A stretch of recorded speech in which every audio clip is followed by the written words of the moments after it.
A história de Brian Banks começa com uma reviravolta brutal. Um garoto com um futuro promissor que viu tudo escorrer pelo ralo por causa de uma mentira. Em 2002, Brian era uma joia rara no futebol americano do ensino médio. Jogava pela tradicional Polytechnic High School. Era talentoso, disciplinado e já tinha feito barulho bastante para arrancar um contrato verbal com a USC, uma das universidades mais cobiçadas do país. Bolsa integral garantida, chance real de entrar para um time grande e mudar completamente a sua vida. Esse era o roteiro perfeito, mas como toda história de injustiça nesse sistema podre, o que parecia ser um sonho de ascensão virou uma tragédia num piscar de olhos. Tudo começou na escola. Ele pediu para sair da sala dizendo que iria fazer uma ligação, mas cruzou com Onera Gibson no corredor. Conheciam-se desde os tempos de infância, conversavam, trocavam sorrisos, subiram juntos até o famoso cantinho da escola onde os casais iam ficar. Ali, entre paredes discretas e adrenalina juvenil, trocaram beijos e carícias. Nada forçado, nada escondido, nada além do que adolescentes conscientes decidiram viver junto. E foi só isso. E como ele arrastou por um corredor cheio de salas de aulas abertas sem ser visto? Exato. Infelizmente, ninguém nunca foi ver o corredor.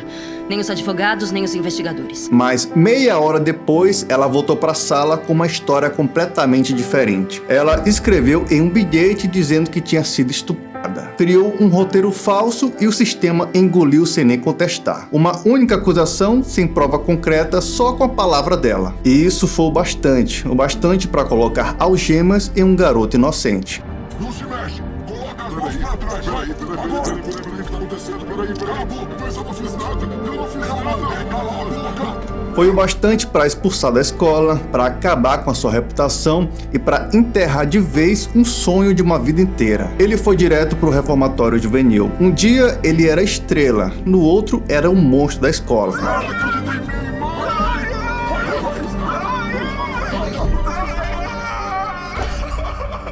Essa queda brutal expõe algo que muita gente finge não ver. O quanto uma pessoa com talento, com futuro, pode ser arrastado para o fundo do poço pela simples força de uma falsa acusação. Ele foi julgado no Tribunal da Opinião Pública antes mesmo de pisar no tribunal de verdade. E a justiça?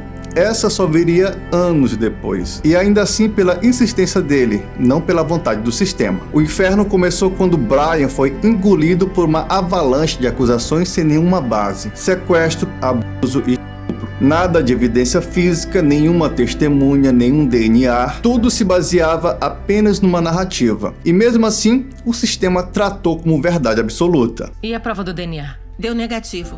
O que reforça a afirmação de Brian que nunca fizeram sexo. E por que ele fez acordo? Perguntou pra ele? Na véspera do julgamento, aos 17 anos, deram a ele 10 minutos para decidir: enfrentar um júri branco e arriscar prisão perpétua ou aceitar um acordo e se declarar culpado por algo que ele nunca fez. O próprio advogado dele disse que o júri o veria apenas como um adolescente negro e problemático. Nem conversar com a mãe dele deixaram. 10 minutos, Brian. Sozinho, encurralado e enganado, Brian optou pela não contestação da acusação e acabou condenado a mais de 5 anos de prisão e depois mais 5 de condicional e marcado como agressor sexual pelo resto da vida. Isso no mesmo dia do seu aniversário de 18 anos. O réu ficará aprisionado por um total de 6 anos. Seguido de 5 anos em condicional supervisionado. Enquanto isso, Onera Gibson e sua mãe embolsavam $1,5 milhão numa ação contra o distrito escolar. Uma mentira premiada com dinheiro. Resumindo, um incentivo financeiro nojento. O sistema tratou Brian como descartável e a confissão forçada virou moeda de troca. É assim que muitos inocentes assinam sua própria sentença, tentando escapar de uma punição ainda maior. Mas se aceitar este acordo, estará quase garantindo sua condicional. E em 3 meses poderá voltar para sua família, voltar para sua vida, voltar a jogar futebol, vai ficar livre. Brian passou mais de 5 anos preso por um crime que nunca cometeu. Viu sua juventude evaporar enquanto outros construíam suas vidas. E quando saiu, o inferno não acabou. Tornozeleira no pé, nome marcado como agressor sexual e portas fechadas na cara. A liberdade veio, mas com novas correntes. Mas em vez de se deixar destruir, Brian usou o tempo para se fortalecer.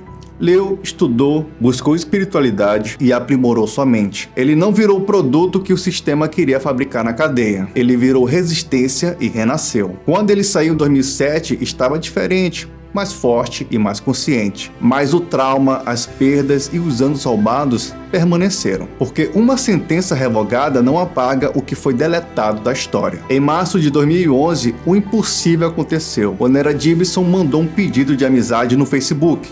A mesma mulher que destruiu sua vida, anos depois, queria fazer as pazes.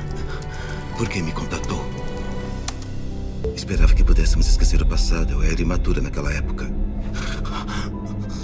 Brian agiu com precisão e, com a ajuda do investigador, marcou um encontro, gravou a conversa e ela confessou tudo. Ela admitiu que mentiu e disse que não podia voltar atrás porque teria que devolver o dinheiro. Dinheiro esse que ela já tinha torrado com carros e supérfluo. Com a gravação em mãos, o Projeto de Inocência da Califórnia, que é uma organização que trabalha para exonerar pessoas injustamente condenadas, aceitou o caso de Brian. Mesmo que o vídeo dele não pudesse ser usado no tribunal por ser considerada uma prova irregular, eles aceitaram mesmo assim e foram além. Juntaram provas, testemunhos, inconsistências. Fizeram o trabalho que ninguém quis fazer. Em 24 de maio de 2012, a condenação foi anulada. Brian estava oficialmente livre, sem tornozeleira, sem registro, mas ainda com cicatrizes. I just slouched in my chair and cried. I was just so happy, so happy. He was free because he wasn't free before. You're not free when you have an ankle bracelet. You're not free when you can't go to a park or you can't go to your niece's birthday party because of other kids are around. You're not free.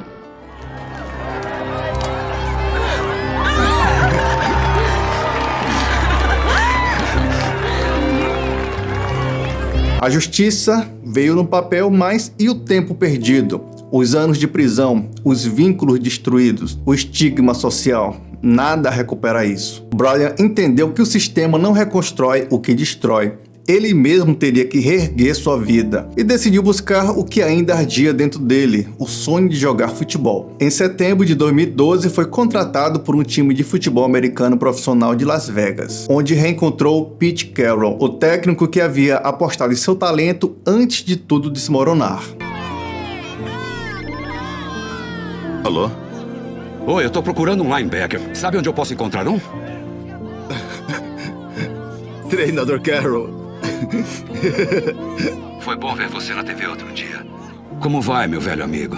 Em abril de 2013, assinou o contrato com o Atlanta Falcons. Jogou 4 jogos de pré-temporadas e fez história. Não apagou o passado, mas mostrou que a mentira não tinha vencido. Brian não se contentou em ser apenas exonerado da condenação. Ele virou porta-voz. Em 2014, discursou no simpósio da NFL. Virou mentor, palestrante e conselheiro de vida, falando de dor, cadeia, mentira e racismo. Sua história virou filme em 2019, um filme que ele mesmo coproduziu e exigiu a verdade sem maquiagem. Porque agora a missão era clara, mostrar ao mundo o que o sistema finge não ver e cobrar mudança. A história de Brian não é exceção, ele só venceu porque não se calou. Porque teve quem cavasse junto com ele a verdade. Mas e os que não têm? Brian poderia ter sido apenas mais um nome esquecido nos arquivos da injustiça, mas escolheu virar voz, bandeira e movimento. Sua trajetória escancara a urgência de uma justiça que investigue antes de condenar e que puna quem mente com a mesma severidade de quem destrói quem é acusado. O sistema falhou com ele e continua falhando com muitos. Que a dor dele sirva de alerta e que seu grito vire lei.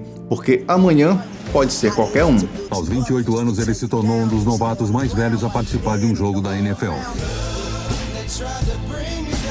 Depois da exoneração do Brian, Justin Brooks conseguiu que as violações da condicional fossem anuladas e sua ficha limpa. Justin fundou o Projeto da Inocência da Califórnia em 1999. Ele conseguiu exonerar com sucesso 27 pessoas presas por crimes que não tinham cometido. Ele nunca cobrou nada por seus serviços.